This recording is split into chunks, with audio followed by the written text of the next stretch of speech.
Welcome, everybody. This is Avoiding the Addiction Affliction, brought to you by Westwards Consulting and the Kenosha County Substance Use Disorder Coalition. I'm Mike McGowan. For recovering people, toxic and addictive relationships are a leading cause of relapse and mental health issues. Changing that pattern in relationships takes work and is the topic of our conversation today with our guest, Mark Sanders. Mark is an international speaker, trainer, and consultant. He is the author of numerous books on behavioral health, including Relationship Detox, helping clients develop healthy relationships in recovery. Mark has been a certified addictions counselor for over 3 decades and has received numerous awards, including a Lifetime Achievement Award from the Illinois Addiction Counselor Certification Board and the Barbara Bacon Award for outstanding contributions to the social work profession as a Loyola University of Chicago alumni. He is also co-founder of Serenity Academy of Chicago, the only recovery high school in Illinois, and has had a 30-year career as a university educator, having taught at the University of Chicago, Illinois State University, Illinois School of Professional Psychology, and Loyola University of Chicago School of Social Work. Oof, busy guy. Welcome, Mark. Thank you so much for having me here, Mike. Well, thanks for doing this. I want to talk about the topic of your book. I could go in a million different directions with you, but we'll try to stick to this one. It's not surprising that substance use disorders and toxic relationships go hand in hand, right? Yeah. So what makes a relationship toxic? Yeah, so there's a number of characteristics of it, and I use that synonymous with addictive relationships. Right? So there are a number of characteristics that suggest toxicity or addictive relationships. So I have a short list. In addictive or toxic relationship, there's lots of drama, right? Many individuals who enter into these relationships have never seen a good relationship. So they often believe that drama equals love. You can also tell toxicity or addictive styles of relationship because these relationships are often smothering, where there's no breathing room, right? I sometimes ask people, what's the divorce rate in America? And the answer is 58%. And one reason is because people smother each other. They take the concept of one half literally. You know, when you go to a party and they ask you, where's your better half? And you say, if you only knew. And ministers don't make it any better when they perform these wedding ceremonies. They make statements like, you are one half. Then upon meeting the other, you become one whole, and they're one half. And then upon meeting you, they become one whole. I've done the math on that. One half plus one half equals 2/4, which equals one half. Let me prove it. My grandmother used to say, you can do bad all by yourself. I imagine your listeners have heard that phrase, you can do bad all by yourself. So I want you to think about a person in recovery, and her future is so bright, she needs to wear sunglasses at midnight to keep the rays out. She's here, and she meets the wrong person, and it pulls her down. One half plus one half equals 2/4, which equals one half. I heard John Bradshaw, the great speaker, share a poem written 400 years ago, and I'll share the poem. If I am who I am, because you are who you are, and you are who you are because I am who I am, then I am not who I am, and you're not who you are. Meaning that if I need you to make me whole because I'm a half person, right, then I'm in trouble, right, if I need you to make me whole. A healthier version, according to Bradshaw, that same poem, if I am who I am because I am who I am, and you are who you are because you are who you are, and you are who you are, and I am who I am. I am whole, and you are whole. We don't need to smother each other. And when two whole people come together, there's a new mathematical formula. It's 1 plus 1 equals 3. As two whole people, the subtotal of both of us together is greater than either one of us by ourselves. Wholeness. The third characteristic of toxic or addictive relationships is extreme jealousy. Maya Angelou told Oprah Winfrey that jealousy is like salt on food. A little bit of salt spices up the food, but too much destroys the food. A fourth characteristic of toxic, unhealthy relationships is abuse. Verbal, mental abuse, right? Physical abuse. A fifth is the person experiences withdrawal when they're not alone. You asked me about my book title, my book, Relationship Detox, How to Experience Healthy Relationships in Recovery. I'd have a lot of clients come to me in recovery, 5 years in recovery, 6, 7, 10 years in recovery. And they would say to me, I don't need you to help me with my recovery. I know how to do that myself. I need your help in helping me figure out how to have healthy relationships in recovery. Tell me, they'd say. I'm sober 16 years.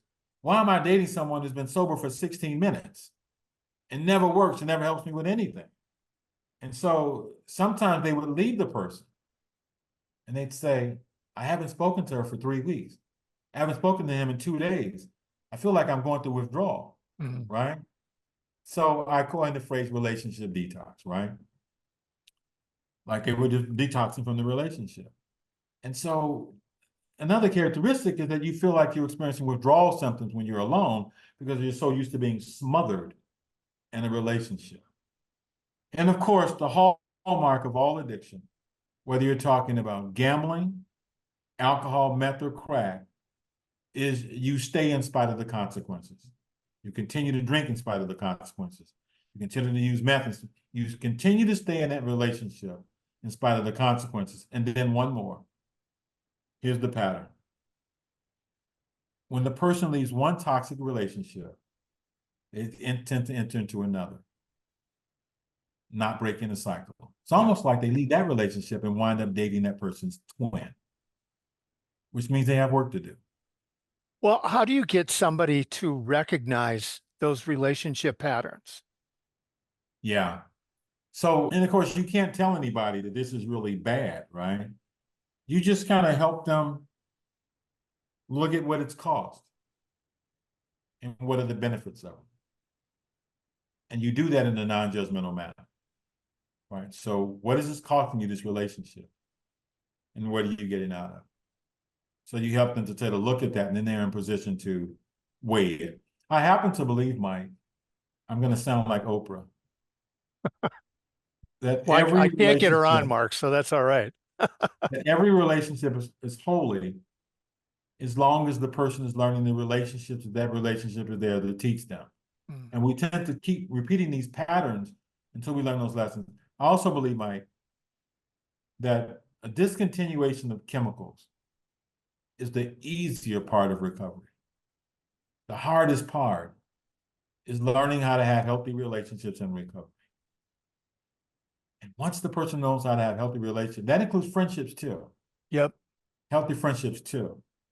Healthy romantic, healthy marriages. And they no longer need chemicals as much as they used to. Years ago, I defined addiction as a pathological relationship with a drug is actually a substitute for true human intimacy.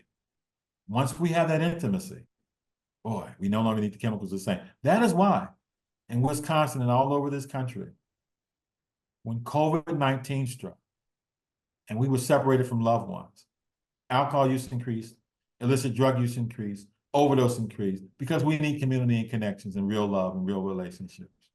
That's the real work. You know, when you mention the relationship patterns, I occasionally when I talk about the patterns, I get some blowback and people will say, oh, it sounds like you're blaming the victim. Well, it's not blaming the victim, is it, Mark? It's just self-awareness. Yeah, so the other part of that, you asked me, what do I do? I've done a lot of teaching because the flip side of what I just shared with you, the characteristics of addictive relationships, of toxic relationships, I also have these characteristics that I share of healthy relationships. And once they have the information, then they get to compare notes. See, because if I diagnose this, this is Mark, this is your opinion. I dare you try to say something is wrong with my partner in our relationship. But here's some of the characteristics I share of healthy relationships. In a healthy relationship, both partners are whole. And there's often 3 parts to wholeness. First, you have to have a relationship with yourself. Because it's only through a relationship with yourself, you've heard the expression that the one way you can know that you can live with someone if you can live without them. And when you have a relationship with yourself, you begin to believe, I'm okay. I want this relationship, but I'm okay with me. So I encourage people in recovery to date yourself.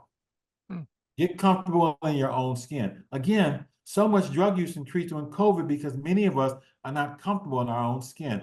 There was an astronaut that said that in essence, all of our problems can be reduced to our inability to sit still in a room, right? just to get still. So could you once a week take yourself to lunch? Go to a movie by yourself. I know you're uncomfortable. Go to a matinee, not at night when couples are coupled up, right? But in order to be ready for a healthy relationship, wholeness involves having a relationship with yourself and healthy friendships. And because the great majority of individuals that we work with that have substance use disorders, who have addictions, also believe in that which is greater than them. A relationship with that which is greater than their higher power. That's a safeguard. You know what my wife told me when I used to have my drill sergeant physique, when I was really young and she was really young? She said, jealousy for me, she says, is proof that I need to get closer to God. Because if I find myself getting really jealous, it means I'm making a deity, a God of a human being. And that's a problem. I need to be closer to God. So wholeness is a sign of healthy relationship. Both partners are whole. A second characteristic of a healthy relationship, get this, each partner is growing and encouraging the other to grow. And why is that important? It's important because of what Maya Angelou told Oprah Winfrey, that only equals can be friends. There's something about two people growing. Because what happens when one is growing and the other one is not growing? Resentments can occur, right? Envy can occur. A third characteristic of a healthy relationship is each is able to spend time alone. Not in isolation, just alone, being comfortable in their own skin. A fourth characteristic of healthy relationships is minimal jealousy. Minimal jealousy. And again, if you're whole, you have a life outside of the relationship and you're growing, you don't even have that much time to be jealous. Mike, for years I was on the road giving speeches, right? You talked about the Hope Conference. It was virtual, I think, the last time we had it, right? Mm-hmm. When I was on the road, I was gone half of the year. I had no idea what my wife was doing while I was gone, but I didn't have time to think about it because I was busy trying to make a difference in the world. Another characteristic of healthy relationships is the couple is able to participate in what I call fair fighting. Now, couples argue, right? But what we mean by fair arguing, it usually involves one thing at a time and in the present moment. For example, unfair arguing goes like this. I don't like what you said to me last night. I don't like what you said to me last week. I don't like what you said to me last year. I don't like what you said to me November 5th, 1963. Or they're loading up with ammunition. One thing at a time and in the present, right? Giving without ulterior motives is another characteristic. Here's what I mean. We haven't mentioned the word codependence, right? But what I've learned is that we tend to, as people, before we develop an addiction, enter into these unhealthy relationships. And then when they fall apart, we discover drugs like and alcohol, right?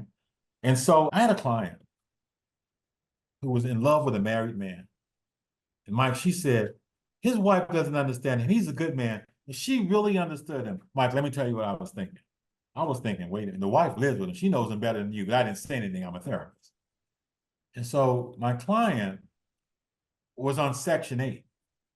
And back then, if you were on Section 8, if you declared yourself homeless, they would speed you up. She was on the list for an apartment. They would help you get your apartment quicker. So she told me, when I get my apartment, he's going to leave his wife and move in with me. She doesn't know how good of a man he is. So here's what she did, Mike. She went underneath a bridge downtown Chicago with her cell phone and a lunch and declared herself homeless. And Section 8 came out, and she was homeless, and they got her an apartment quickly. Did he move in? He didn't move in, Mike. And she said, after all I did for you, you didn't move in. Mike, there was ulterior motives, right? And ultimately it backfired, right?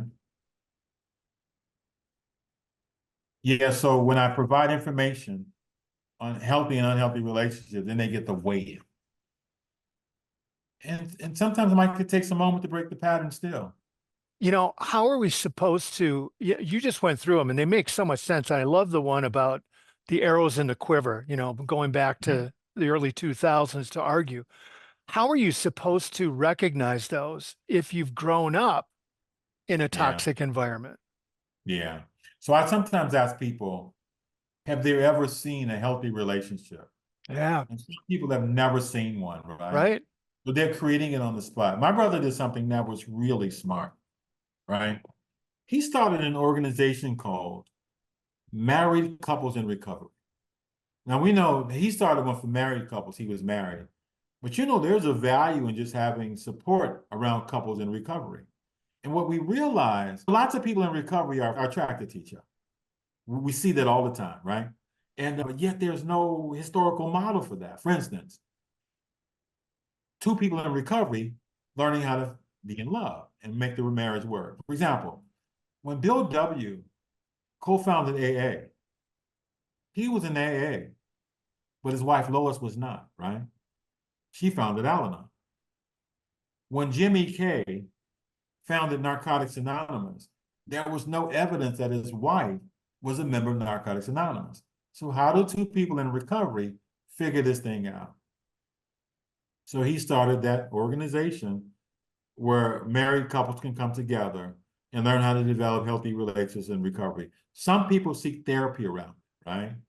Which is not a bad idea. There's a man by the name of Ernie Larson from Minnesota who wrote a book called Stage 2 Recovery. And he said stage 1 recovery is early recovery, the first couple years in recovery. And the hallmark of stage 1 recovery is discontinuation of drug use and having a better quality of life. He said stage 2 is what happens after you've achieved a period of abstinence, right?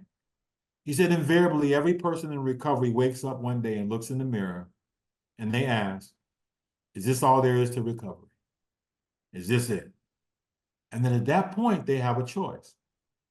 Either I go back to getting high or I take my recovery to higher heights. And that's stage 2. And he says there are two things that people want to accomplish in stage 2 recovery.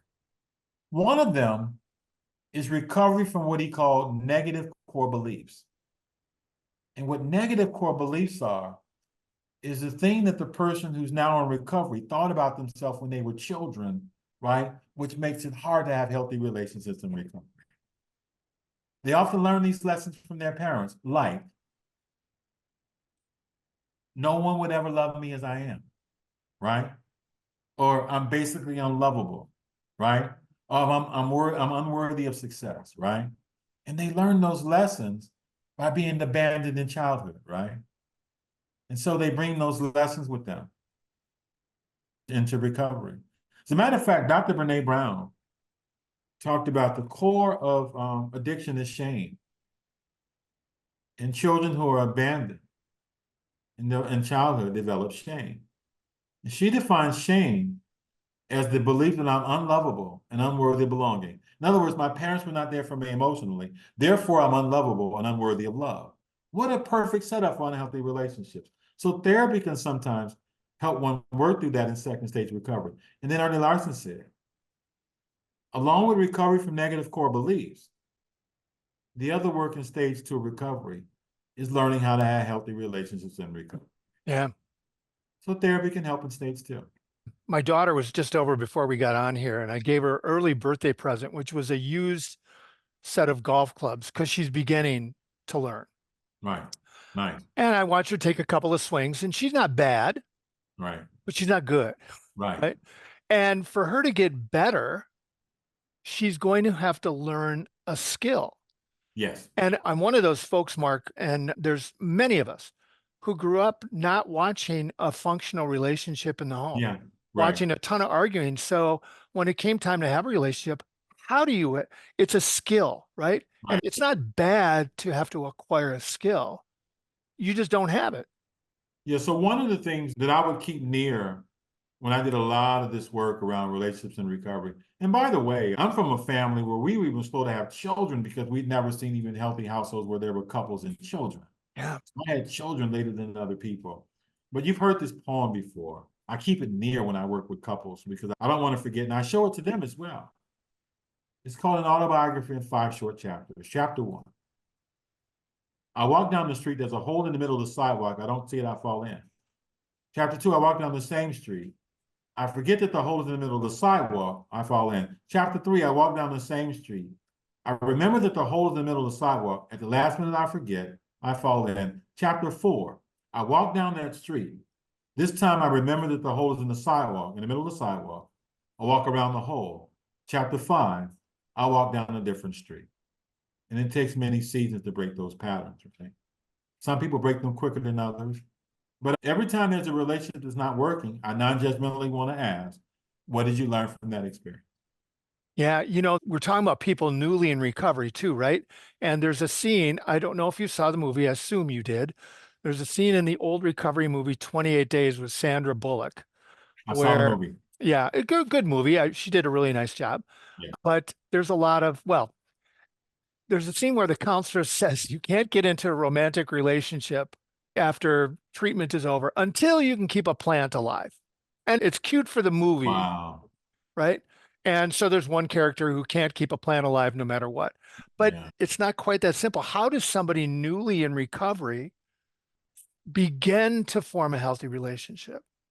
Yeah, I think it starts with a healthy relationship with like one person at a time. Mm, So, for example, the nature of addiction is that often I'm not where I say I'm going to be, where I say I'm going to be there, right? So you just take one relationship at a time, and we start to do what we say we're going to do when we say we're going to do it. You know, Mike, there's something about working on ourselves. There's a man by the name of Seligman who talked about, he's done a lot of research on self-esteem, probably more than just about anyone else. You know how people say, Mike, women from every cultural group in America now has more education than men in that same culture, right? And you know, there's a time when yeah. men were always the one earning most of the money. Mike, you know, I don't know, junior sociologist, right? You know, back in the day when I would catch public transportation to work, for every woman that was like waiting on a bus or a train to go downtown Chicago to work, for every woman there were 20 men. Mike, it's reversed itself, Yep, right? it has. So what we're going to need to do, I'm going somewhere with this, we're going to have to expand the definition ultimately of what it means to be a man. It's not necessarily just earning the most, money, that kind of thing. What was the question what was the last thing you would ask me? Well, newly in recovery, Right. how do you begin? Yeah, right, right. So like developing healthy relationships, right? So the nature of addiction, right, is keeping your word, being where you say you're going to be, when you're going to say you're going to be there in all relationships. That means honoring a relationship. If you're in 12-step recovery with a sponsor and with friends, right? You start to develop those healthy friendships, right? After all, you start to trust, right? You start to share your secrets and unthaw from shame and feel that you're worthy of love, right? You work on your self-esteem. Martin Seligman, I mentioned to you, did some of the definitive work on self-esteem. And where I was going with that statement before is you start to hear more and more people, more women lately saying, there are no good men out there, Yeah. they're not there. But that's not what his research illustrated. What his research illustrates around self-esteem is people tend to date their self-esteem. That people with low self-esteem, even when it doesn't look like it, I'll give you an example. Yeah, yeah. People with low self-esteem tend to date people with low self-esteem. People with medium self-esteem enter a relationship with people with medium self-esteem. And people with high self-esteem tend to enter a relationship with people with higher self-esteem. So Seligman said the answer is not to say there are no good men and no good women out there. Elevate your self-esteem. And two things will occur. Who you find attractive might also change, right?